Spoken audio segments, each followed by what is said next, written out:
And finally, a very different story about ice. A small community outside Portland, Maine got a lot of attention this week for a particularly frosty and rare natural phenomenon.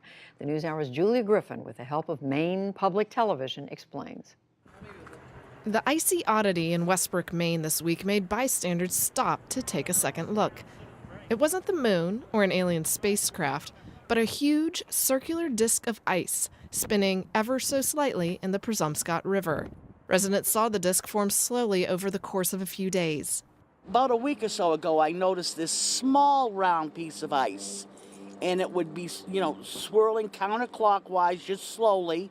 Since then, the disk ballooned to more than 300 feet across, rotating like a giant lazy Susan. I think the ducks and the seagulls are enjoying the natural amusement ride going on in the middle of the river. It's been great. It isn't the first time spinning ice circles have been spotted in the river, but it is the biggest anyone in Westbrook can recall. It's a spectacular version of this. I don't think I've heard of any of them that are as large as the one near Westbrook. Ted Scambos is a research scientist at the University of Colorado at Boulder. He said ice disks are rare because they require the right combination of temperature, river shape, and water speed.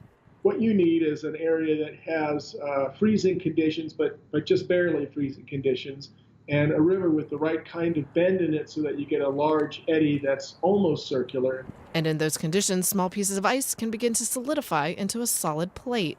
And once they do, they're going to get sort of shaved a little bit as they go around the riverbank each time, and that's what makes that perfect circle. But just like ice itself, the disk's movement froze Wednesday, a development that didn't surprise scientists like Scambos. These things are very ephemeral, and it's great that people are appreciating it while it's happening because it won't last long. They either break up by melting or they freeze up harder to the bank and then break up in pieces later on. And that might happen sooner than Westbrook residents would like. While a paddleboarder managed to free the disk late Thursday, allowing it to spin again, a winter storm expected this weekend could break it apart or bury it in snow. For the PBS NewsHour, I'm Julia Griffin. A spinning story and a